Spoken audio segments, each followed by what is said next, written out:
Hello students, तो आज हम लोग डिफ्रैक्शन के न्यूमेरिकल्स जो है वो पढ़ेंगे। तो चलिए स्टार्ट करते हैं। पहला न्यूमेरिकल सिंपल सा क्वेश्चन है। क्वेश्चन में आपसे कहा जा रहा है कि 5500 एंगस्ट्रॉम की जो लाइट है, ए पैरेलल बीम, मैंने थोड़ी सी लैंग्वेज नहीं लिखी है, ठीक है, बोल दे रहा हूँ। A parallel beam of wavelength lambda equal to 5500 angstrom falls normally on a slit of width 22 into 10 to the minus 5 centimetre.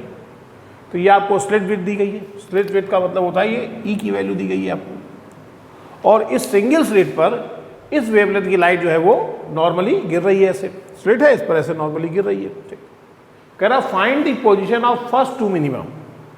आपको पहली दो मिनिमा की पोजीशन निकालनी है। हम लोग ये जानते हैं कि सिंगल स्लिट से जब डिफ्रैक्शन होता है तो मिनिमा की कंडीशन होती है for minima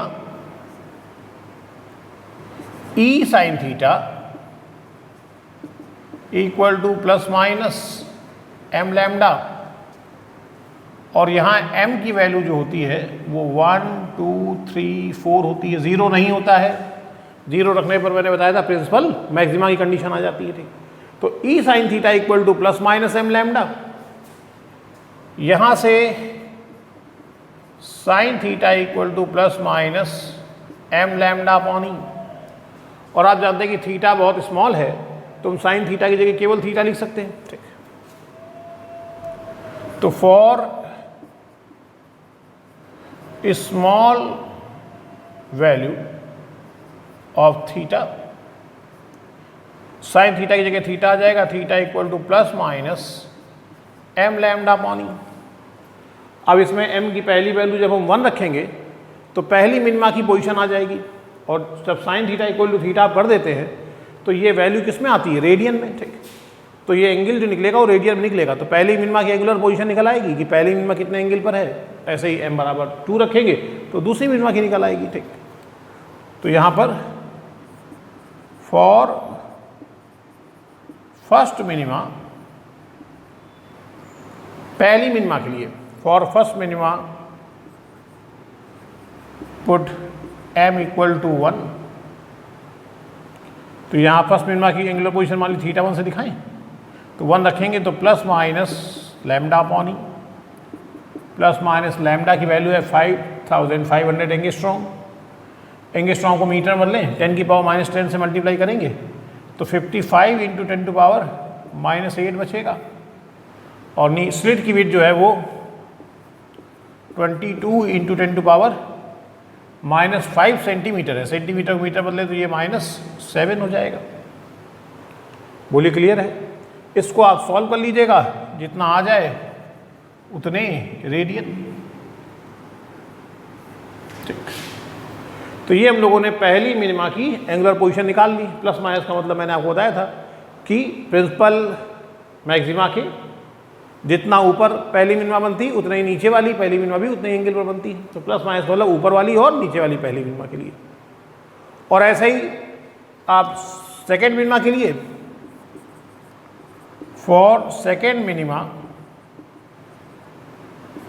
put m equal to 2। Second minima के लिए हम m इक्वल टू 2 रख देंगे इसमें। ये जो हमारी इक्वेशन है, इन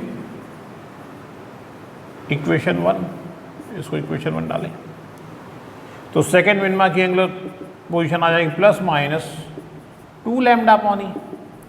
बाकी आप इसको क्या कर लेंगे? सॉल्व कर लेंगे।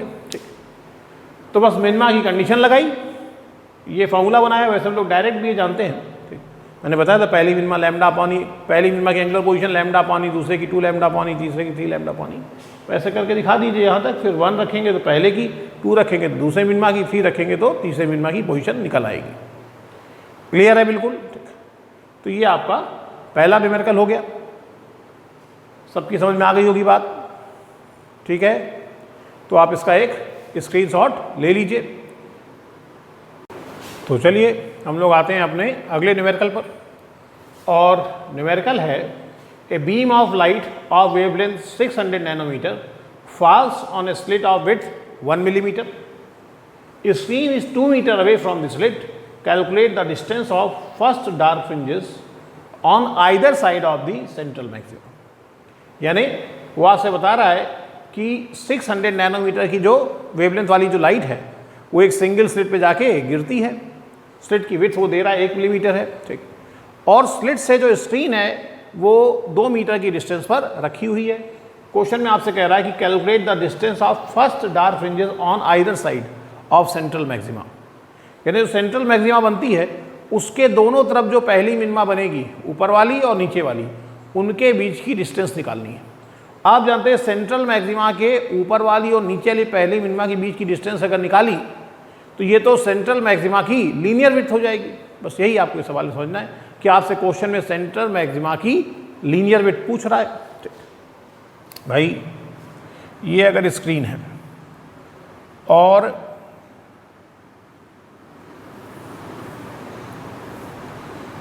ये मान लीजिए कि यहां पर सेंट्रल मैक्सिमा बनती है,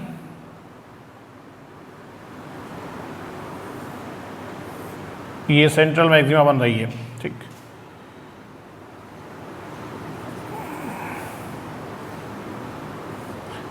ये इंसिडेंट लाइट की डायरेक्शन में चलेंगे ऐसे, तो सेंट्रल मैक्सिमा यहाँ बन रही है।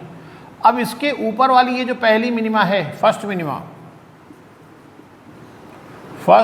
मिनिमा, और नीचे वाली जो पहली मिनिमा है ये मिनिमा और ये मिनिमा, ये ऊपर और नीचे ने दोनों साइड में पहली मिनिमा ये है, और हमें इनके बीच की ये डिस्टेंस निकालनी है। ये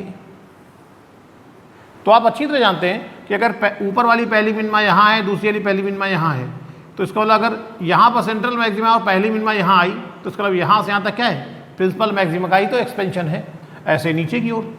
तो एक ओर की पहली मिनिमा से दूसरी ओर की पहली मिनिमा तक की डिस्टेंस अगर आप निकालते हैं तो यही तो प्रिंसिपल मैक्सिमा की लीनियर विड्थ कहलाती थी, ये W। तो बस यही आपको समझना था क्वेश्चन में कि अगर वो प्रिंसिपल मैक्सिमा की एक ओर की पहली मिनिमा से दूसरी ओर की पहली मिनिमा के बीच की डिस्टेंस पूछ रहा है तो वो कोई नई चीज़ नहीं पूछ रहा है आपसे, वो आपको सिर्फ प्रिंसिपल मैक्सिमा की लीनियर विड्थ निकालनी है, ठीक।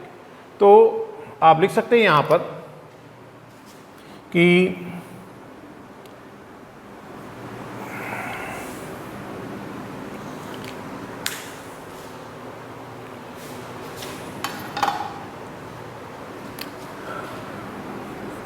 the distance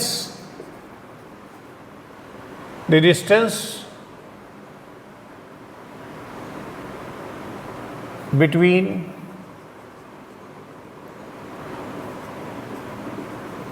first dark fringes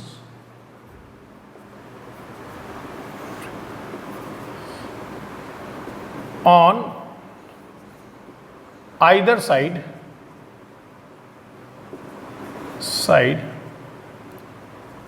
of the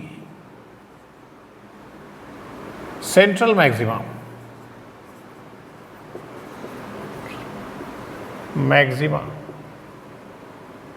equal to linear width of principal maxima। ठीक, छोटा छोटा लिख दिया, अगर नहीं समझ में आ रहा तो मैं बोल रहा हूँ। यहाँ क्या लिखा है, the distance between first dark fringes on either side of the central maxima. Central maxima के दोनों ओर जो पहली मिनिमा है उनके बीच की डिस्टेंस कितनी होती है, is equal to linear width of principal maxima. ये प्रिंसिपल मैक्सिमा की लीनियर विड्थ के बराबर होती है। मान लीजिए इस डिस्टेंस को हम एक्स से दिखाएं तो ये एक्स कुछ नहीं, बस खाली डब्ल्यू होगा। और आपको याद है प्रिंसिपल मैक्सिमा की लीनियर विड्थ क्या होती है, angular width into distance. Angular width into distance 2 lambda कितना है 600 नैनोमीटर। तो 600 नैनोमीटर को मीटर में कन्वर्ट करना है तो 10 की पावर -9 से मल्टीप्लाई करेंगे। तो 600 में 10 की पावर -9 से मल्टीप्लाई करेंगे तो ये हो जाएगा 6 × 10⁻⁷ मीटर में कन्वर्ट कर लिया। ई स्लिट की विड्थ 1 मिलीमीटर है, मिलीमीटर को मीटर में कन्वर्ट कर ले, 10 की पावर -3 से मल्टीप्लाई कर दिया। सबको मीटर में कन्वर्ट करके रख देते हैं और ये 2 मीटर। ठीक है, तो जब आप इसको सॉल्व करेंगे, ठीक, तो ये मीटर में आ जाएगा, ठीक। लेकिन चूंकि पहली मिनिमा के बीच की डिस्टेंस बहुत कम होती है तो ये बहुत स्मॉल डिस्टेंस आएगी। अगर आप देखें तो सिंपल से सॉल्व भी हो रहा है, ये सॉल्व कर लेते हैं। देखिए 12, 6 इंटू 2 12 और 12 इंटू 2 24, 24 इंटू ये ऊपर जाएगा, ये ऊपर जाके प्लस हो जाएगा तो बचेगा 10 की पावर -4। अब 10 की पावर 4 -4 में से एक पावर हम कम कर दें, मतलब इसको हम लिख सकते हैं 2.4 into 10 to power -3, 2.4 into 10 to power -3 metre लिख सकते हैं, 2.4 इंटू 10 टू पावर -3 मीटर। और अगर 10 की पावर -3 मीटर को हम चाहें तो 10 की पावर -3 हटाकर इसको मिलीमीटर लिख सकते हैं। भाई 1 मिलीमीटर बराबर 10 टू पावर -3 मीटर होता है, तो 10 टू पावर -3 मीटर की जगह मिलीमीटर कर सकते हैं, तो ये आ जाएगा 2.4 मिलीमीटर। ठीक है, तो ये हम लोगों ने सेंट्रल मैक्सिमा के दोनों और जो पहली मिनिमा के बीच की दूरी है वो निकाल ली। याद रखिएगा, सेंट्रल मैक्सिमा के दोनों साइड में पहली मिनिमा के बीच की डिस्टेंस पूछे तो यानी वो प्रिंसिपल मैक्सिमा की लीनियर विड्थ दी गई है। कभी कभी वो सेंट्रल मैक्सिमा के दोनों और पहले मिनिमा के बीच की डिस्टेंस दे देता है, तो आप समझेंगे ये हमें क्या दिया गया है, ये हमें प्रिंसिपल मैक्सिमा की लीनियर विड्थ दी गई है। ठीक है, तो आप वीडियो को पॉज करके इसको नोट कर लीजिए या फिर आप इसका एक स्क्रीनशॉट ले लीजिए। नोट कर लिया, इसका एक स्क्रीनशॉट ले लीजिए। तो चलिए देखते हैं हम लोग आज का तीसरा और आखिरी न्यूमेरिकल। डिफ्रैक्शन में ज़्यादा न्यूमेरिकल्स नहीं है आपके कोर्स में, तो इसलिए 3 एग्जाम्पल ही सफिशिएंट है। फिर आप अपनी बुक के एग्जाम्पल और क्वेश्चंस लगा लीजिए। तो चलिए देखते हैं हम लोग इसमें थर्ड पे कह रहा है कि a slit of width e is illuminated by light of wavelength 6500 angstrom. यानी एक स्लिट है, ठीक, जिसकी जो चौड़ाई है वो ई है और वो इस तरंगदैर्घ्य के प्रकाश से प्रकाशित है 6500 एंगस्ट्रॉम। कह रहा है for what value of e, e के किस मान के लिए क्या होगा। पहला question, the first minima falls at an angle of diffraction 30 degree, कि जो पहली मिनिमा मिले उसके लिए डिफ्रैक्शन एंगल 30 डिग्री हो, इसके लिए ई का वैल्यू क्या होनी चाहिए। और सेकेंड क्वेश्चन है, the first maxima falls at an angle of diffraction 30 degree, और अगर पहली मैक्सिमा में 30 डिग्री के एंगल पर मिले डिफ्रैक्शन, ठीक है, तो आपको बताना है इसके लिए ई की वैल्यू क्या होगी। तो अगर हम इसका पहला पार्ट सॉल्व करें, फॉर मिनिमा, हम जानते हैं कि मिनिमा के लिए इक्वेशन होती है e sine theta equal to plus minus m lambda. For first minima,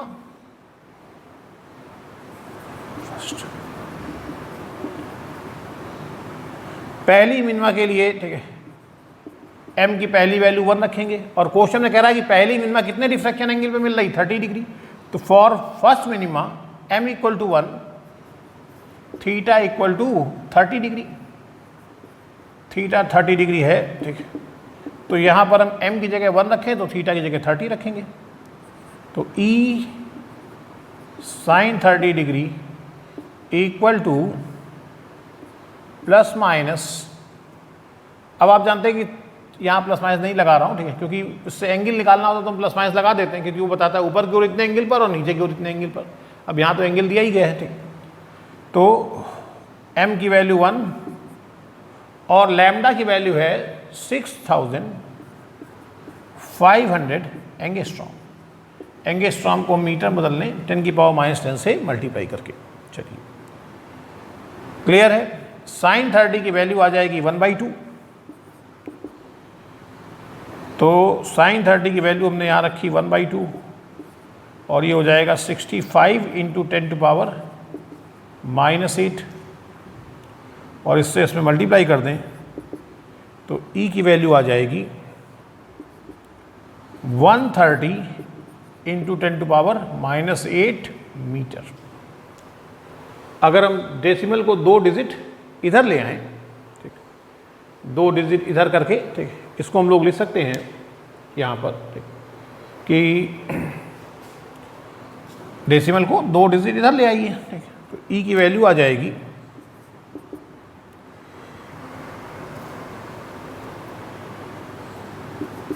1.3 into 10⁻⁻6 metre.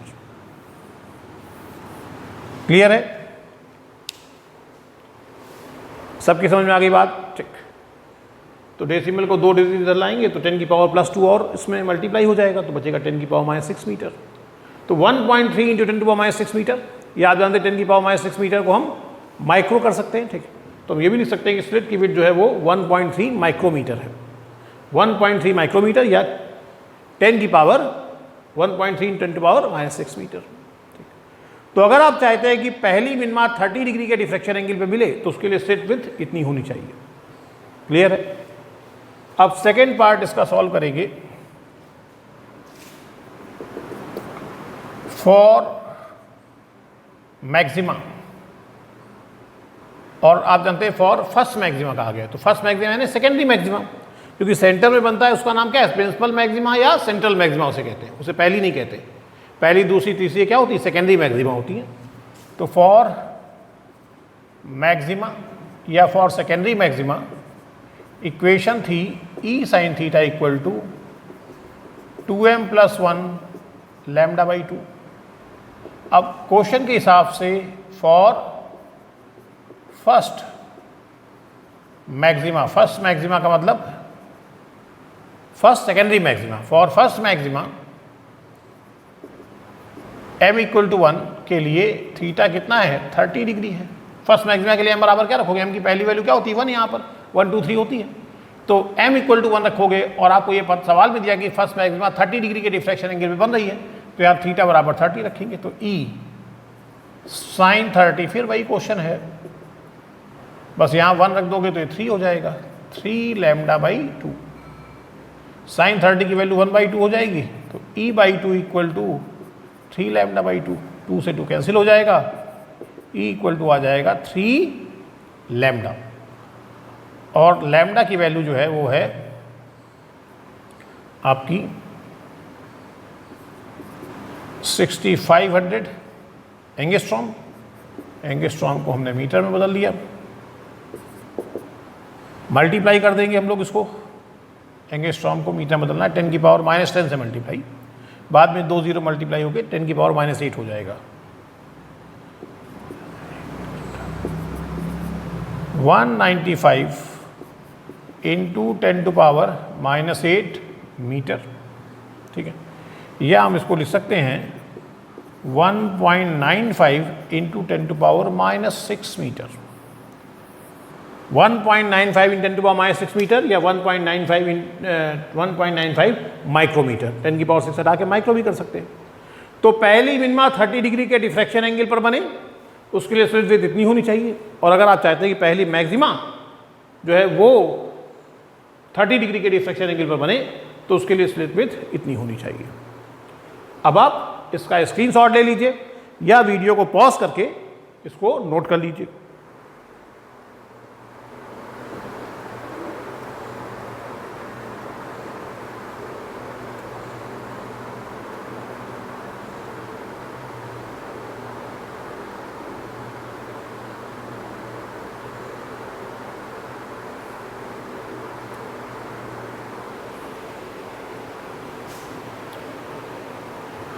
Note कर लिया आप लोगों ने इसको? चलिए, तो ये आपका क्वेश्चन हो गया और ये आपके न्यूमेरिकल हो गए। तो चलिए अब हम लोग सिंगल स्लिट से डिफ्रैक्शन जो हमने पढ़ा था उसमें हमने आपको जो रिजल्ट्स बताए थे, अब उनको हम लोग एक्सप्लेन करते हैं कि प्रिंसिपल मैक्सिमा का एक्सप्लेनेशन, फिर मिनिमा बनने का एक्सप्लेनेशन बताई थी। मिनिमा बनने condition E sin theta equal to m lambda. Secondary maxima बनने condition E sin theta equal to 2m+1 λ/2। तो इन सबको एक्सप्लेन करते हैं। मैंने कहा था डेरिवेशन तो आपके कोर्स में है नहीं, लेकिन एक्सप्लेन कर सकते हैं। चलिए देखिए, मान लीजिए ये स्लिट है और इस स्लिट की विड्थ जो है वो E है। आप भी जानते हैं कि इतनी चौड़ी स्लिट जो है वो डिफ्रैक्शन के लिए नहीं होगी, स्मॉल अपर्चर चाहिए होता है। ठीक, तो ये हमने उसको लार्ज करके बनाया हुआ है, यानी इसका आप कह सकते हैं उसका माइक्रोस्कोपी फिगर है, छोटी चीज़ को लार्ज करके दिखा रहे हैं। ठीक, इधर से हमें पता है जो लेंस होता है उसके फोकस पर सोर्स होता है, उससे आने वाली रे लेंस पैरेलल कर देता है। तो ये जो पैरेलल रे लेंस से निकलकर स्लिट पर गिरती हैं, तो ये इस स्लिट पर नॉर्मली यानी अभिलंबवत गिरती हैं। भाई स्लिट ऐसे रे ऐसे आ रही, लंबवत गिर रही, ठीक। चूँकि सारी रे एक दूसरे के पैरेलल हैं, तो यहाँ जो वेव फ्रंट होता है, ये वेव फ्रंट है मान लीजिए, तो ये कैसा होता है, ये प्लेन वेव फ्रंट होता है, ठीक। अब ये वेव फ्रंट जब ऐसे आगे बढ़ता रहता है, स्लिट पर पहुँचता है, तो इस वेव फ्रंट का वो पार्ट जो स्लिट के सामने होता है, ठीक है, कुछ पार्ट इसका इस ओपेक पार्ट में यानी अपारदर्शी भाग के सामने भी होगा, उस पार्ट से जो सेकेंडरी वेवलेट निकलेंगी वो तो इससे टकरा कर वापस आ जाएंगी। लेकिन ये वेव फ्रंट जब ऐसे आगे बढ़ेगा, सोचिए ऐसे आगे बढ़ेगा, यहाँ पहुँचा, तो इसका इतना पार्ट जो है, उस पार्ट में जितने पार्टिकल होंगे वो जो सेकेंडरी वेवलेट इमिट करेंगे, और आप जानते हैं द्वितीयक तरंगे कण सभी दिशाओं से करते हैं, ठीक। तो जैसे ये एक पार्टिकल है वेव फ्रंट का, वेव फ्रंट यहाँ पहुँचा, तो ये वेव फ्रंट का ये जो पार्टिकल है और एक पार्टिकल जो यहाँ होगा, और फिर इसके बीच में जितने पार्टिकल होंगे, ठीक, इसके बीच में जितने भी पार्टिकल होंगे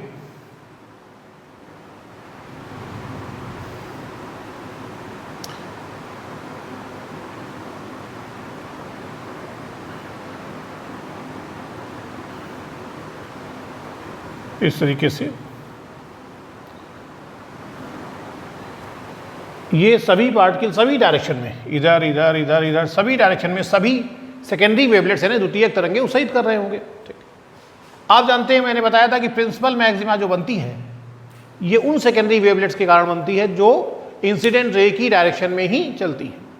वैसे ये पार्टिकल ये सभी डायरेक्शन में, इधर इधर इधर सभी डायरेक्शन में सेकेंडरी वेवलेट इमिट कर रहा होगा, पर हम वो दिखा रहे हैं जो इंसिडेंट रे की डायरेक्शन में है, ऐसे। अब सोचिए कि ये रे जो है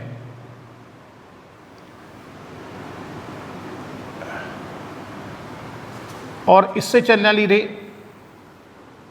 ये दोनों एक दूसरे के क्या हैं, पैरेलल हैं, ठीक।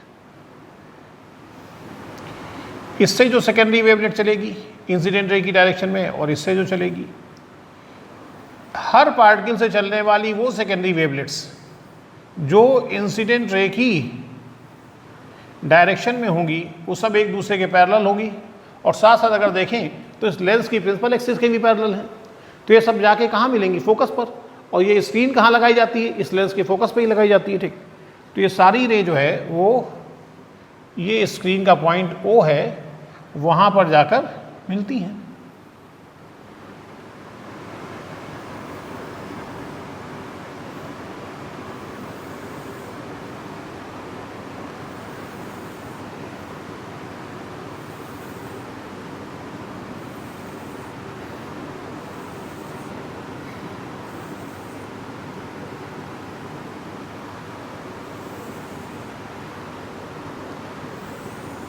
कुछ इस तरीके से ये सब यहाँ ऊपर जाकर मिलती हैं, ठीक।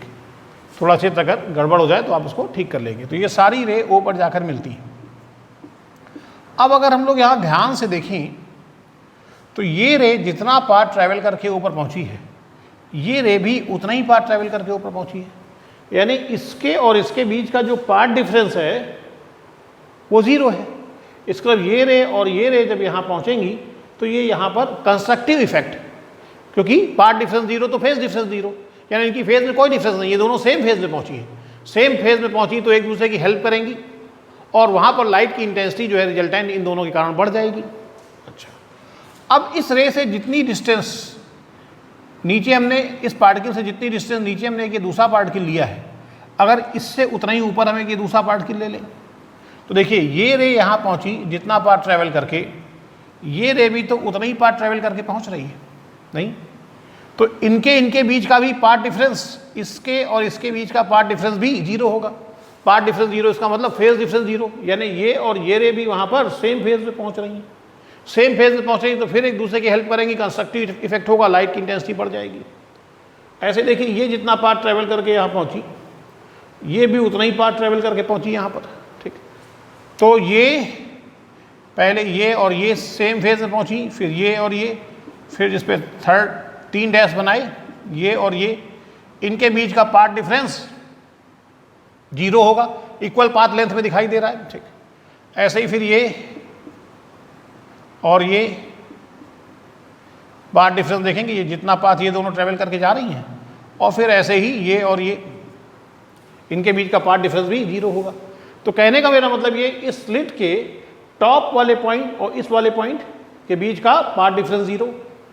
फिर इसके अगर मान लो x डिस्टेंस नीचे में एक पार्टिकल लेते हैं वेव फ्रंट का, तो इससे x डिस्टेंस ऊपर एक पार्टिकल ले लीजिए, ठीक। तो इन दोनों के बीच का भी हम देखेंगे पाथ डिफरेंस 0 है। फिर ऐसे ही मान लीजिए इससे y डिस्टेंस नीचे हमने एक पार्टिकल लिया, तो इससे y डिस्टेंस ऊपर एक पार्टिकल लीजिए, इनसे पहुंचने वाली वेव्स के बीच का पाथ डिफरेंस भी 0 होगा। इस तरह से अगर आप देखें तो पेयर में जो वेव यहाँ पहुँच रही हैं उनके बीच का पाथ डिफरेंस 0 है, और पाथ डिफरेंस 0 का मतलब हो गया फेज डिफरेंस 0, यानी ये एक दूसरे की सेम फेज में है, तो एक दूसरे की हेल्प करेंगे, इसलिए यहाँ पर रिजल्टेंट इंटेंसिटी बहुत बढ़ जाती है। और रिजल्टेंट इंटेंसिटी बहुत बढ़ जाने के कारण यहाँ पर एक ब्राइट बैंड बनता है, ठीक, दीप्त पट्टी बनती है, ठीक, और उसे हम लोग कहते हैं कि ये केंद्रीय उच्चिष्ट है, सेंट्रल मैक्सिमा है या मुख्य उच्चिष्ट है, तो हम बोलते हैं प्रिंसिपल मैक्सिमा है। हिंदी में दो नाम है, केंद्रीय उच्चिष्ट या मुख्य उच्चिष्ट, इंग्लिश में से बोलते हैं सेंट्रल मैक्सिमा या प्रिंसिपल मैक्सिमा। तो ये प्रिंसिपल मैक्सिमा बनने का एक्सप्लेनेशन है कि भाई यहाँ पर प्रिंसिपल मैक्सिमा कैसे बनेगी। समझ में आ गई बात आपको, प्रिंसिपल मैक्सिमा बनने का एक्सप्लेनेशन। तो अब हम लोग देखेंगे पहले देखेंगे हम लोग मिनिमा बनने का एक्सप्लेनेशन। तो चलिए अब देखते हैं हम लोग कि फर्स्ट मिनिमा बनने की कंडीशन क्या होगी। तो फर्स्ट मिनिमा का एक्सप्लेनेशन देखते हैं हम लोग यहाँ पर। तो वही मैंने स्लिट बिट दिखाई, ई है, सब कुछ वैसे ही। अब ये जो पार्टिकल है, इससे जो रे इंसिडेंट रे की डायरेक्शन में जाएगी वो तो ऐसे जाएगी, जो सेकेंडरी वेवलेट। अब ये हमने वो सेकेंडरी वेवलेट दिखा रखी है जो इंसिडेंट रे की डायरेक्शन से थीटा डिग्री पर मुड़ गई। सेकेंडरी वेवलेट सभी डायरेक्शन में जाती है, तो ये वो हमने पकड़ी जो इंसिडेंट रे की डायरेक्शन से थीटा एंगल पर है। तो ये आप जानते हैं जितना मुड़ जाए उसे एंगल ऑफ डिफ्रैक्शन कहते हैं, तो थीटा एंगल ऑफ डिफ्रैक्शन हो गया। ऐसे ही इस पार्टिकल से भी जितने भी पार्टिकल होंगे, इन सब से वो रे जो इंसिडेंट रे की डायरेक्शन से थीटा एंगल पर होंगी वो सब एक दूसरे के पैरेलल होंगी, ठीक। भाई इंसिडेंट रे की डायरेक्शन मतलब ऐसे, तो इससे थीटा डिग्री इधर मुड़ी, इससे भी थीटा डिग्री जो मुड़ेगी, जैसे यहाँ मैंने दिखाया इससे थीटा डिग्री जो मुड़ी, वो सारी रे एक दूसरे के पैरेलल होंगी और जाकर लेंस पे गिरेंगी। आप जानते हैं ये रे प्रिंसिपल एक्सिस के पैरेलल तो नहीं है इस लेंस के, लेकिन एक दूसरे के पैरेलल हैं। क्योंकि एक दूसरे के पैरेलल है इसलिए लेंस इनको कहाँ मिलाएगा, अपने फोकल प्लेन पर। आप जानते हैं स्क्रीन फोकस से होकर जा रही है, यानी ये फोकल प्लेन ही है, तो इस स्क्रीन के पॉइंट पी पर जाकर के पहुँचती हैं, ठीक। अब पी पॉइंट पर ये कंस्ट्रक्टिव इफेक्ट यानी संपोषी प्रभाव उत्पन्न करेंगे या विनाशी, ये इस बात पे डिपेंड करता है कि इनके बीच का पाथ डिफरेंस कितना है। तो मैंने आपको आर्टिकल में बताया था कि अगर इस पहले पार्टिकल और आखिरी पार्टिकल के बीच का पाथ डिफरेंस निकालें तो ये रे और इस रे के बीच का पाथ डिफरेंस जैसे इंटरफेरेंस में निकाला था कि यहाँ से ऐसे परपेंडिकुलर ड्रा करते हैं, हम मानते हैं इस परपेंडिकुलर लाइन के आगे पाथ क्या है, इक्वल। तो इसका मतलब नीचे वाले का पाथ इससे कितना ज़्यादा लंबा है, बी के, और बी के हम लोगों ने निकाला था, क्या निकला था, ई साइन थीटा। ये तो आपको याद ही होगा कि बी के की वैल्यू ई साइन थीटा ही थी, और बी के है इस वेव और इस वेव के बीच का पाथ डिफरेंस, और ये पाथ डिफरेंस किस पर डिपेंड कर रहा है, थीटा पर। यानी जो रे अलग अलग एंगल से मुड़ेंगी, ठीक है, जैसे थीटा डिग्री के कोण से जो जिनका डिफ्रैक्शन हुआ उन सब के बीच, तो उसमें इसके बीच का path difference E sine theta है।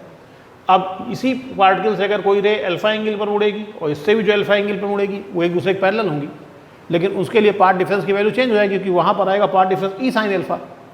थीटा एक एंगल है, मान लो थीटा 30 है, तो साइन 30 की वैल्यू 1/2, तो पाथ डिफरेंस e/2 हुआ। और मान लीजिए अल्फा 60 हो जाएगा, तो साइन 60 की वैल्यू √3/2, तो पाथ डिफरेंस आएगा √3/2। तो मेरा कहने का मतलब ये है कि अलग अलग डिफ्रैक्शन एंगल से मुड़ने वाली रे के बीच का पाथ डिफरेंस अलग अलग होता है, ठीक है। तो ये पॉइंट पी पर जब रे पहुंची है, ठीक है, जैसे जैसे पॉइंट ऊपर जाता जाएगा, यानी ऑब्जर्वेशन पॉइंट, यहाँ पर पहुँचने वाली सेकेंडरी वेवलेट्स, यहाँ पर पहुँचने वाली सेकेंडरी वेवलेट्स के लिए थीटा ज़्यादा हो जाएगा, यहाँ पर पहुँचने वाले के लिए थीटा और ज़्यादा हो जाएगा, और सेंटर पर पहुँचने वाली रे कौन थी, जिनके लिए थीटा 0 था, जो इंसिडेंट रे की ही डायरेक्शन में जा रही थी, ठीक है। तो चलिए देखते हैं हम लोग जरा यहाँ पर कि मान लीजिए सेंटर पर तो प्रिंसिपल मैक्सिमा बन रही थी। अब हम धीरे धीरे ऑब्जर्वेशन पॉइंट स्क्रीन पर धीरे धीरे ऊपर, पहले इस पॉइंट पर क्या हो रहा है देखें, इस पर देखें, ऐसे ऑब्जर्वेशन पॉइंट अगर आप ऊपर उठाते जाएंगे तो पाथ डिफरेंस जो है वो क्या होगा, बढ़ता जाएगा, ठीक, क्योंकि थीटा की वैल्यू बढ़ रही है, पाथ डिफरेंस बढ़ता जाएगा। मान लेते हैं कि हमने पी एक ऐसा पॉइंट ले लिया जहाँ पर कि पाथ डिफरेंस जो है, ठीक, वो इस वेव और इस वेव के बीच का ई साइन थीटा जो है ये बराबर है किसके, लैम्डा के। पाथ डिफरेंस यहाँ पर 0 था, ऊपर जाने पर पाथ डिफरेंस बढ़ता जा रहा है, बढ़ते बढ़ते मान लिया यहाँ पर जो पाथ डिफरेंस जो है वो लैम्डा हो गया, तो ई sine theta equal to lambda है, ऐसा हम लोगों ने मान लिया। ठीक, कि एक ऐसा पॉइंट जरूर आएगा जहाँ पर पाथ डिफरेंस बढ़ते बढ़ते लैम्डा के बराबर हो जाएगा, जो लाइट हम यूज़ कर रहे हैं उसकी वेवलेंथ के बराबर हो जाएगा। चलिए अब ये सोचिए कि अगर इसके बीच का पाथ डिफरेंस ये जो है वो ई साइन थीटा है, ठीक, तो इसके बीच का पाथ डिफरेंस कितना होगा? इसके बीच का path difference E sine theta by 2 होगा। भाई इनके बीच जितना है इसके बीच उसका आधा होगा, नहीं होगा? अरे भाई देखो, ये जैसे निकाला था, कैसे निकाला था? ये एंगल थीटा है, समझाया था कि ये एंगल थीटा है और ये पूरा 90 होगा, तो ये कितना बचा? 90 माइनस थीटा, ये 90 माइनस थीटा, ये 90, तो ये एंगल कितना हो जाएगा? ये एंगल थीटा हो जाएगा। फिर इस ट्राइंगल में हम लोगों ने इसका साइन ले लिया था, तो साइन थीटा बराबर बी के अपॉन ई। अब इस ट्राइंगल को अगर हम लोग पकड़ लें, इसको इतना नीचे नहीं आए, इनके बीच का पाथ डिफरेंस निकालना है, ठीक, तो क्या हो जाएगा? अब इस ट्राइंगल में अगर हम इसका साइन लेंगे तो आप जानते हैं ये डिस्टेंस तो ई बाई 2 होगी ना, तो इसका अब इसके बीच पाथ डिफरेंस कितना है? इतना है। समझ आ रही बात है भाई? इससे हमने इस पर परपेंडिकुलर डाला तो पाथ डिफरेंस इतना है ये, और ये कितना हो जाएगा?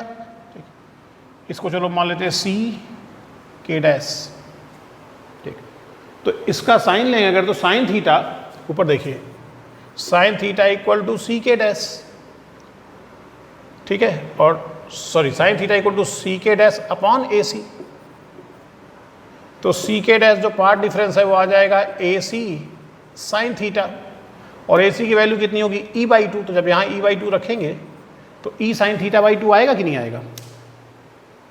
इसके बीच path difference E sine theta, लेकिन इसके और इसके बीच path difference E sine theta by 2, यानी इसके बीच जितना पाथ डिफरेंस है इसके बीच पाथ डिफरेंस उसका आधा होगा।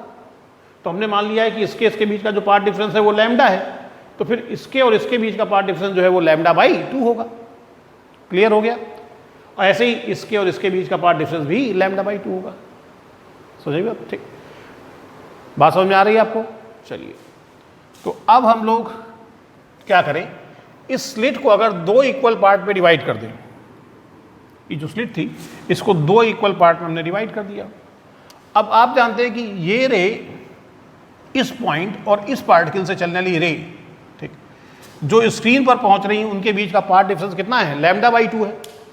इनके बीच लैम्डा था तो इसका आधा हो जाएगा यहाँ पे, ठीक है, तो ये दोनों रे के बीच का पाथ डिफरेंस लैम्डा बाई 2 है। पाथ डिफरेंस लैम्डा बाई 2 अगर है तो इसका मतलब ये हुआ कि लैम्डा बाई 2 पाथ डिफरेंस पे तो आपको याद है कि डिस्ट्रक्टिव इंटरफेरेंस होता है विनाशी व्यतिकरण, तो इनके बीच में यहाँ डिस्ट्रक्टिव इंटरफेरेंस होगा, यानी इंटेंसिटी बहुत कम हो जाएगी। समझ आई बात? अब हम क्या करें, अगर ध्यान से समझिएगा, इसके बीच का अगर पाथ डिफरेंस लैम्डा बाई 2 था तो इससे एक सर्टेन डिस्टेंस नीचे, मान लीजिए एक्स डिस्टेंस नीचे हमने एक पार्टिकल लिया और इससे भी एक्स डिस्टेंस नीचे एक पार्टिकल लिया, तो जो इनके बीच की डिस्टेंस थी वही तो इसके और इस पार्टिकल के बीच की भी डिस्टेंस होगी ना? नहीं होगी? इस यहाँ से यहाँ तक में वेव फ्रंट के बहुत सारे पार्टिकल होंगे। अब हमने ये देखा कि इसके बीच का पाथ डिफरेंस लैम्डा बाई 2 है, तो इस पार्टिकल से नीचे हमने वेव फ्रंट पर एक दूसरा पार्टिकल लिया, मान लो एक्स डिस्टेंस नीचे, तो इससे भी एक्स डिस्टेंस नीचे अगर एक पार्टिकल लेंगे तो इनके बीच इससे जो रे चल रही होगी और इससे जो रे चल रही होगी पैरेलल रे, ठीक, इनके बीच का जो पाथ डिफरेंस होगा, ठीक, वो भी तो लैम्डा बाई 2 ही होगा। क्यों? क्योंकि अगर इसके बीच लैम्डा बाई 2 था, ध्यान से समझिएगा, ठीक है, इसके बीच लैम्डा बाई 2 था, तो हम इससे एक्स डिस्टेंस नीचे आए, इससे भी एक्स डिस्टेंस नीचे आ गए, तो इनके बीच की डिस्टेंस तो वही है जो ए और सी के बीच की थी, इसलिए इनके बीच का पाथ डिफरेंस कितना होगा? Lambda by 2। तो इनसे चलने वाली रे जब पॉइंट पी पर पहुंचेंगी तो उनके बीच का पाथ डिफरेंस लैम्डा बाई 2 होगा, तो वहाँ भी डिस्ट्रक्टिव इंटरफेरेंस होगा कि नहीं होगा? फिर हमने इससे कुछ डिस्टेंस नीचे एक और पार्टिकल लिया वेव फ्रंट का, और सी पॉइंट से उतना ही नीचे एक दूसरा पार्टिकल लिया, तो इससे जो रे यहाँ पर पहुँचेंगी ये रे, ठीक, इनके बीच की डिस्टेंस भी तो ई बाई 2 होगी, नहीं होगी? जैसे ए और सी के बीच की डिस्टेंस ई बाई 2 थी, ठीक, अब इससे एक्स डिस्टेंस नीचे आ गए, इससे भी एक्स डिस्टेंस नीचे, तो इन दोनों पॉइंट के बीच की डिस्टेंस भी ई बाई 2 होगी, ठीक। सेम डिस्टेंस पर जितने पर ए और सी थे, इसलिए इन दोनों से निकलने रे के बीच का पाथ डिफरेंस भी λ/2 होगा। फिर इससे हम जितनी दूरी नीचे आए, सी से उतनी दूरी नीचे और आ गए, तो इन दोनों पॉइंट के बीच की डिस्टेंस भी तो e/2 होगी। ठीक है, तो इनके बीच का पाथ डिफरेंस भी λ/2 होगा पॉइंट पी पर पहुंचने पर, और λ/2 पाथ डिफरेंस का मतलब डिस्ट्रक्टिव इंटरफियरेंस। ठीक, फिर एक पार्टिकल हमने ये पकड़ा सी से जितना नीचे, हमने यहाँ भी उतना ही नीचे एक ये पार्टिकल पकड़ लिया, तो ए से जितना नीचे यहाँ आए, सी से उतना ही नीचे यहाँ पे आ गए, तो इनके बीच की डिस्टेंस भी तो e/2 होगी, तो इनके बीच का पाथ डिफरेंस भी λ/2 होगा। ठीक है, और फिर हम ए से कितना नीचे आ गए, e/2, तो यहाँ सी से e/2 नीचे आ जाए, यानी सी से निकलने वाली और बी से निकलने वाली वेव के बीच का पाथ डिफरेंस भी तो e/2 हो, सॉरी λ/2 होगा। ठीक, कहने का मेरा मतलब ये है कि जब हम स्लिट को दो इक्वल पार्ट में डिवाइड कर लेते हैं, ठीक, और स्क्रीन पर एक ऐसा पॉइंट लेते हैं कि सबसे ऊपर वाली रे और सबसे नीचे वाली रे के बीच का पाथ डिफरेंस वहाँ पर लैम्डा है, ठीक, तो ऊपर वाली और मिडिल वाले के बीच का पाथ डिफरेंस λ/2 होता है। ये तो हम मानते हैं कि ए और सी से चलने वाली सेकेंडरी वेवलेट्स जो इंसिडेंट लाइट की डायरेक्शन से थीटा एंगल पर चल रही हैं, उनके बीच का पाथ डिफरेंस जो है वो λ/2 है। तो ए से जितना नीचे हम एक पॉइंट यहाँ लेंगे वेव फ्रंट पर, सी से उतना ही नीचे यहाँ दूसरा पॉइंट लेंगे, तो इनके बीच की डिस्टेंस वही होगी जो ए और सी के बीच की है, क्योंकि इससे जितना नीचे आए इससे भी उतना ही नीचे पहुँच गए, तो इनके बीच की डिस्टेंस वही होगी जो ए और सी के बीच की है, e/2, इसलिए इनके बीच का पाथ डिफरेंस भी λ/2 होगा। फिर ए से और नीचे एक पॉइंट लिया, सी से और नीचे दूसरा पॉइंट लिया, ठीक, पार्टिकल, तो इनके बीच की डिस्टेंस भी e/2 होगी, तो ये भी λ/2 पाथ डिफरेंस पर होंगे। तो ऐसे ऊपर वाले आधे पार्ट और नीचे वाले आधे पार्ट के जो इस पार्टिकल के करस्पॉन्डिंग कौन सा पार्टिकल है इसका, अगर हम नाम दे दें यहाँ पर 1 2 3 4 5 6 7 8 ऐसे करके, तो 1 के करस्पॉन्डिंग पार्टिकल कौन सा है 5, इनके बीच का पाथ डिफरेंस λ/2। 2 के करस्पॉन्डिंग नीचे वाले आधे पार्ट में कौन है 6, 2 और 6 के बीच का पाथ डिफरेंस λ/2। 3 के करस्पॉन्डिंग कौन है 7, ठीक, क्योंकि इनके बीच की डिस्टेंस e/2 होगी, तो इनके बीच का पाथ डिफरेंस λ/2। 4 के करस्पॉन्डिंग कौन है 8, इनके बीच का पाथ डिफरेंस करस्पॉन्डिंग कैसे, क्योंकि ए से जितना नीचे 4 है, सी से उतना ही नीचे 8 है, और फिर 5 के करस्पॉन्डिंग कौन होगा 9। तो ये जो है करस्पॉन्डिंग पार्टिकल्स जो है, ठीक है, इनसे निकलने वाली वेव जब वहाँ पहुँचेंगी तो उनके बीच का पाथ डिफरेंस λ/2 होगा, और λ/2 पाथ डिफरेंस जो पेयर में आ रहा है वो सब डिस्ट्रक्टिव प्रोड्यूस करेंगे, तो डिस्ट्रक्टिव इंटरफियरेंस होगा, तो वहाँ पर इंटेंसिटी बहुत घट जाएगी। जब इंटेंसिटी बहुत घट जाएगी तो इसका मतलब मिनिमा बनेगी। ठीक है, तो इससे क्लियर हो गया कि स्क्रीन पर अगर एक पॉइंट पी ऐसा हम लेते हैं जिसके लिए इस वेव और इस वेव के बीच का जो पाथ डिफरेंस था बी के, ठीक, ये जिसकी वैल्यू मैंने निकाली थी e sin थीटा, तो अगर ये e sin थीटा बराबर लैम्डा है, एक ऐसा पॉइंट पी ले रहे हैं कि e sin थीटा बराबर अगर लैम्डा है, तो वहाँ पर पहली मिनिमा क्या हो रही, बन रही है। तो फर्स्ट मिनिमा के लिए क्या आ गया, e sin theta equal to lambda, ये कंडीशन आ गई कि पहली मिनिमा के लिए e sin थीटा बराबर लैम्डा होगा। समझ में आ गई बात, ठीक। अब अगर आपको दूसरी सेकेंडरी मैक्सिमा के लिए वेरीफाई करना है, तो इस पॉइंट पी से तो हम और ऊपर जा रहे हैं, ऊपर जाएंगे पाथ डिफरेंस बढ़ता जाएगा, बढ़ते बढ़ते किसी पॉइंट के लिए ये जो पाथ डिफरेंस है, ठीक, ये हो जाएगा 2 लैम्डा। ठीक, तो जब ये पाथ डिफरेंस 2 लैम्डा हो जाएगा तो वहाँ पर भी मिनिमा बनेगी। उसको अगर जस्टिफाई करना है, ठीक, तो उसके लिए हमें क्या करना पड़ेगा, इस पूरे को जो अभी हमने 2 पार्ट में बांटा था, तब हम इसको 4 पार्ट में बांटेंगे। ठीक है, 4 इक्वल पार्ट में क्या करेंगे, इसको बांट देंगे। ठीक, और जब आप इसको 4 इक्वल पार्ट में बांट देंगे स्लिट को, समझिए इस स्लिट को 4 इक्वल पार्ट में जब हम डिवाइड करेंगे, जैसे 1 2 3 और ये 4, ये फर्स्ट पार्ट हो गया हमारा, ये सेकेंड पार्ट हो गया, ये थर्ड पार्ट हो गया, और ये फोर्थ पार्ट हो गया। अब सोचिए कि पॉइंट पी एक ऐसा पॉइंट है कि जब वहाँ पर ये रेस पहुँच रही हैं, तो ये जो हमारा पाथ डिफरेंस है पहली और आखिरी वाले के बीच का e sin थीटा, इसकी वैल्यू उस पॉइंट के लिए 2 लैम्डा हो गई है। तो अगर इनके बीच का पाथ डिफरेंस 2 लैम्डा है, तो इसके ठीक आधे इसके और इसके बीच का पाथ डिफरेंस कितना होगा, इनके बीच का पाथ डिफरेंस लैम्डा होगा कि नहीं, अभी आधा हो जाएगा। ठीक, ऐसे ही इसके बीच का पाथ डिफरेंस भी लैम्डा होगा। अच्छा, अब इसके बीच का पाथ डिफरेंस अगर लैम्डा है, तो इसका भी आधा यानी इसके और इसके बीच का पाथ डिफरेंस कितना होगा, इसके बीच का पाथ डिफरेंस कितना होगा, इसके बीच का पाथ डिफरेंस λ/2 होगा। ऐसे ही इसके बीच का पाथ डिफरेंस λ/2 होगा, इसके बीच का पाथ डिफरेंस λ/2 होगा और इसके बीच का पाथ डिफरेंस भी λ/2 होगा। तो इस पॉइंट और इस पॉइंट से चलने वाली रे जब पॉइंट P पर पहुंचेंगी तो पाथ डिफरेंस λ/2 होगा, डिस्ट्रक्टिव इंटरफेरेंस होगा। फिर इससे जितना नीचे हम एक पॉइंट यहाँ लेंगे वैसे ही इससे उतना ही नीचे हम दूसरा पॉइंट यहाँ ले लें, तो इनके बीच का पाथ डिफरेंस भी λ/2 होगा। फिर इसके और इसके बीच का पाथ डिफरेंस λ/2 होगा। तो ऊपर के इन दोनों पार्ट्स से इससे निकलने वाली सेकेंडरी वेवलेट्स और इससे निकलने वाली सेकेंडरी वेवलेट्स के बीच का पाथ डिफरेंस λ/2। फिर जितना नीचे यहाँ एक पार्टिकल लिया सेकेंड पार्ट में भी उतना ही नीचे एक पार्टिकल लो, उतना ही नीचे लिया तो इनके बीच का पाथ डिफरेंस भी λ/2 होगा, डिस्ट्रक्टिव इंटरफेरेंस होगा इन दोनों के द्वारा। ठीक, फिर ये पॉइंट हमने यहाँ लिया, ये पॉइंट हमने यहाँ लिया, इनके बीच का पाथ डिफरेंस λ/2 होगा। बात समझ आ रही है आपको? ठीक, क्लियर है? तो ऊपर वाले दोनों हाफ पार्ट, इस हाफ पार्ट और इस हाफ पार्ट से जो करस्पॉन्डिंग पार्टिकल से जो सेकेंडरी वेवलेट्स निकलती हैं वो वहाँ पर जाकर डिस्ट्रक्टिव इंटरफेरेंस करती हैं, यानी इंटेंसिटी बहुत घट जाती है। फिर ऐसे ही थर्ड और फोर्थ पार्ट, जैसे इसके बीच का पाथ डिफरेंस λ/2 है, डिस्ट्रक्टिव होगा। फिर इससे जितना नीचे हमने यहाँ एक पार्टिकल लिया इससे उतना ही नीचे यहाँ पे एक पार्टिकल ले लो, तो इनसे चलने वाली रे डिस्ट्रक्टिव इंटरफेरेंस प्रोड्यूस करेंगी। फिर ये पार्टिकल और ये पार्टिकल के बीच का पाथ डिफरेंस λ/2 होगा, तो वो भी डिस्ट्रक्टिव इंटरफेरेंस करेंगी। ठीक, तो फर्स्ट पार्ट के और सेकेंड पार्ट के particle corresponding particle destructive interference produce करेंगे और थर्ड और फोर्थ के वहाँ पर डिस्ट्रक्टिव इंटरफेरेंस प्रोड्यूस करेंगे। तो इस तरह से वहाँ पर इंटेंसिटी बहुत कम होगी और मिनिमा बनेगी। वो कौन सी मिनिमा होगी? वो दूसरी मिनिमा होगी। पहली मिनिमा उस पॉइंट पे बनी थी जिस पॉइंट के लिए E sin θ बराबर लैम्डा था। दूसरी मिनिमा वहाँ बनेगी जहाँ पर E sin θ equal to 2 lambda होगा। तो इसको जनरलाइज कर लें ऐसे ही तीसरी मिनिमा के लिए E sin θ equal to 3 lambda, तो nth मिनिमा के लिए या mth मिनिमा के लिए E sin θ equal to m lambda हो जाएगा। ठीक, तो mth मिनिमा के लिए कंडीशन आ गई E sin θ equal to m lambda. Clear हो गया? तो यही तो मैंने बताया था आपको कि मिनिमा के लिए E sin θ बराबर होगा m लैम्डा के। तो ये मिनिमा बनने की कंडीशन जो है वो यहाँ पर हम लोगों ने जस्टिफाई की। उम्मीद है समझ में आ गई होगी बात आपको। अब सेकेंडरी मैक्सिमा के लिए अगर हम लोग देखें तो सेकेंडरी मैक्सिमा के लिए मैं अभी आपको समझाता हूँ, ये समझ में आ गया होगा आपको। तो चलिए देखते हैं अब हम लोग सेकेंडरी मैक्सिमा का एक्सप्लेनेशन।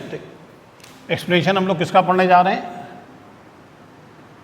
सेकेंडरी मैक्सिमा का। तो पहले फर्स्ट सेकेंडरी मैक्सिमा का देखते हैं।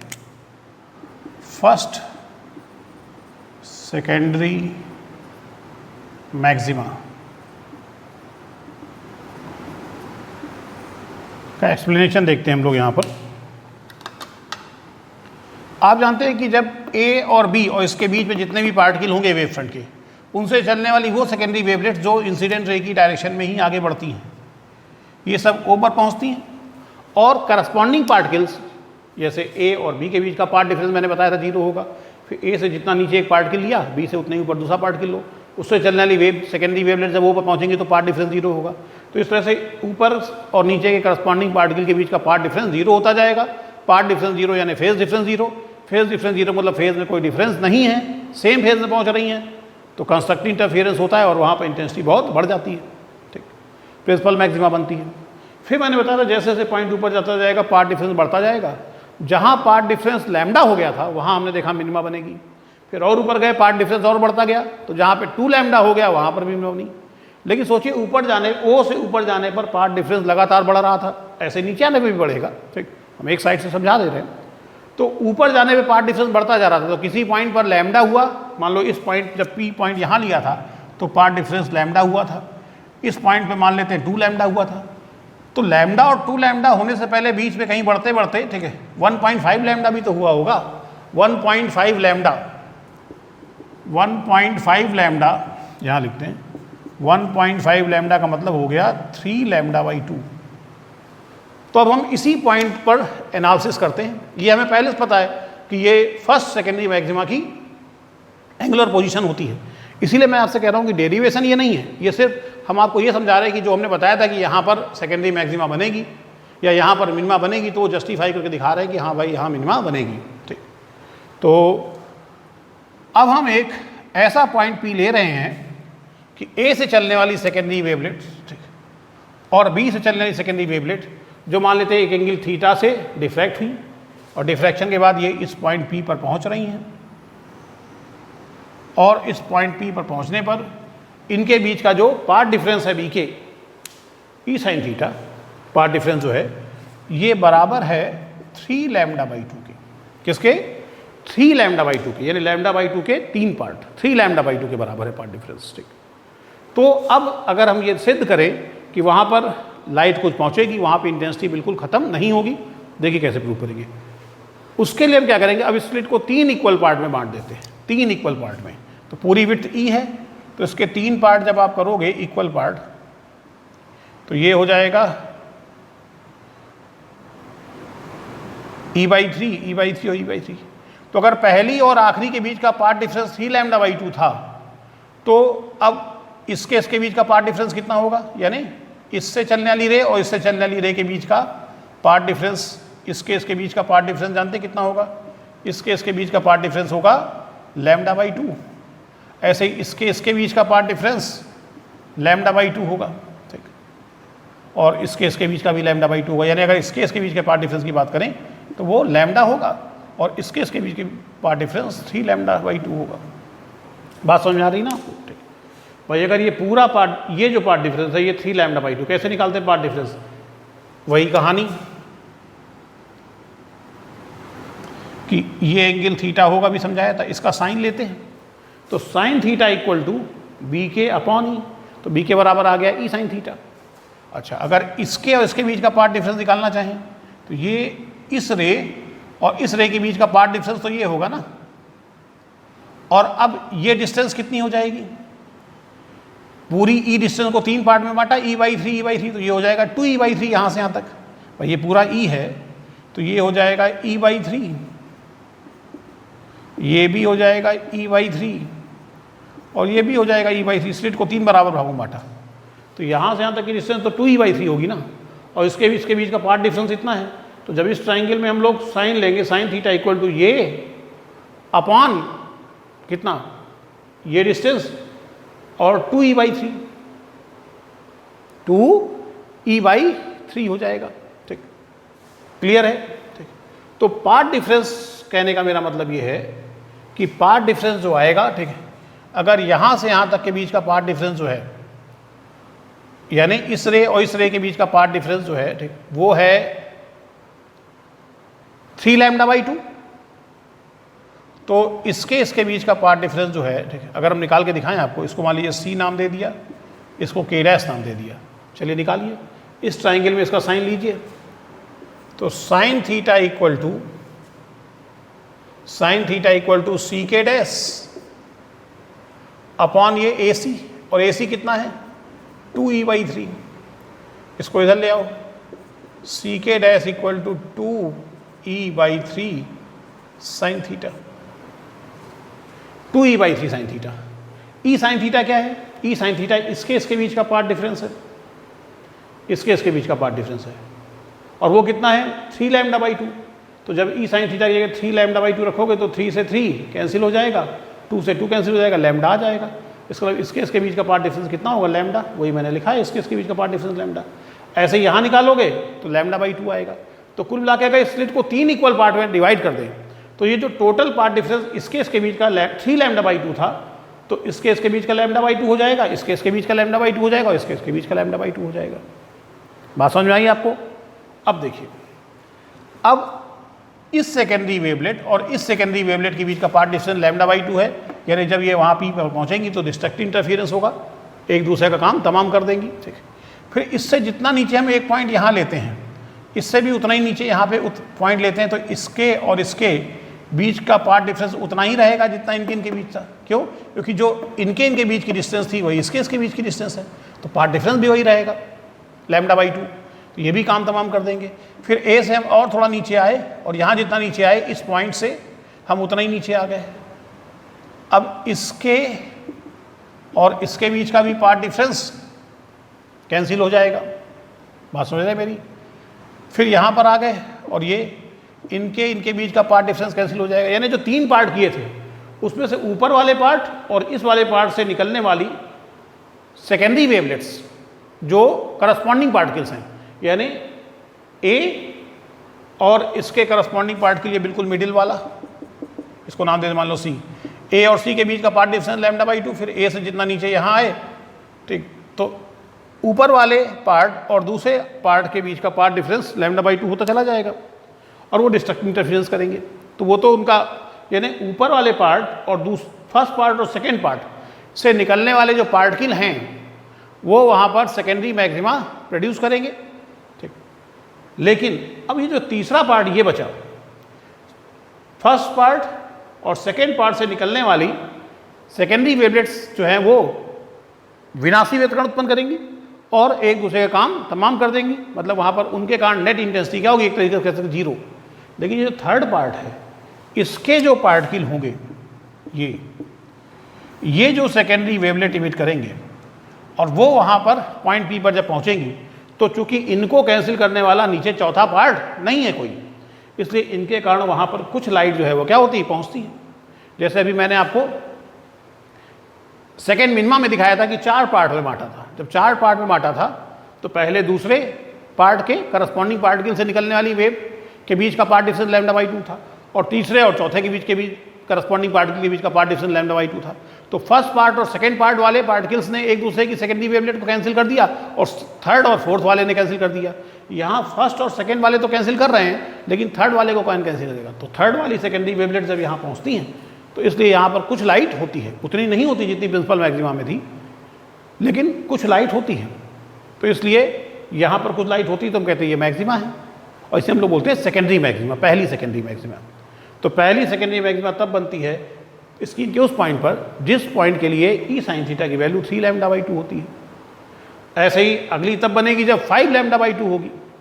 5 λ/2 को जस्टिफाई करना है तो हम इस स्लिट को 5 भागों में बांट लेंगे। जब 5 भागों में बांटेंगे तो पहले और दूसरे के बीच के करस्पॉन्डिंग पार्टिकल के बीच का पार्ट डिफरेंस λ/2 होगा, दूसरे और तीसरे और चौथे के बीच का भी λ/2 होगा, तो वो तो कैंसिल हो जाएंगे। लेकिन 5वां पार्ट जो बचेगा उसके कारण वहाँ कुछ लाइट पहुँचेगी, ठीक। तो कुछ लाइट पहुँचेगी तो वहाँ पर भी इंटेंसिटी जीरो नहीं होगी। तो समझ में आ गई बात। तो इस तरीके से अगर आप देखें तो पहली सेकेंडरी मैक्सिमा के लिए ई साइन थीटा बराबर 3 λ/2, दूसरे के लिए आएगा E sine theta equal to 5 λ/2। तो इसको जनरलाइज अगर करें तो ई sine theta equal to 2m + 1 और नंबर आ रहे हैं ना 3 5 λ/2 और यहाँ m की वैल्यू 1 2 3 रखिए तो आपको यही वैल्यू आती मिलती चली जाएगी। तो ये मैंने आपको एक्सप्लेनेशन बताया, समझ में आ गया होगा आप लोगों को, ठीक। Principal maxima theta equal to 0 पर बनती है, मिनिमा जो बनती है उनके लिए ई साइन थीटा बराबर m λ होता है और जो सेकेंडरी मैक्सिमा बनती है उनके लिए ई साइन थीटा बराबर 2m + 1 λ/2 होता है। बात समझ में आ गई आप लोगों को। तो ये डिफ्रैक्शन चैप्टर पूरा कंप्लीट कर दिया है मैंने आपका। न्यूमेरिकल लगा लीजिए आप लोग इसके, ठीक। और फिर जो पूछने का प्रोसेस बताया है उस ढंग से आप इसके न्यूमेरिकल हमसे पूछ सकते हैं। कोशिश करिए कि 1-2 दिन में आप इसको कंप्लीट कर लीजिए। और पूरी वेव ऑप्टिक्स आपकी ख़त्म हो गई है। पूरी वेव ऑप्टिक्स में कोई भी न्यूमेरिकल अगर आपको पूछना है तो वो आपको जो मैंने तरीका बताया उस तरीके से आप हमसे पूछिए। और अब 2 या 3 दिन आपका कोई वीडियो नहीं आएगा, तब तक आप इसको प्रिपेयर करिए, पूरी वेव ऑप्टिक्स कायदे से तैयार करिए, प्रॉब्लम्स इकट्ठी करके हमसे पूछिए, ठीक। और 3 दिन बाद मैं एक आखिरी वीडियो बनाऊंगा वेव ऑप्टिक्स का, जिसमें जो प्रॉब्लम आप पूछेंगे हमसे वो सब मैं आपको बता दूंगा और ये वेव ऑप्टिक्स आपकी कंप्लीट हो जाएगी। और इसके बाद फिर हम लोग इसमें अब इलेक्ट्रोस्टैटिक्स पढ़ना चालू करेंगे। तब तक आपकी जिम्मेदारी है कि 2-3 दिन के अंदर आप इस वेव ऑप्टिक्स को अच्छे ढंग से प्रिपेयर कर लें। कुछ क्वेश्चन अगर पूछने के लिए हैं तो वो आप हमसे पूछ सकते हैं। पढ़ाई करते रहिए। Thank you.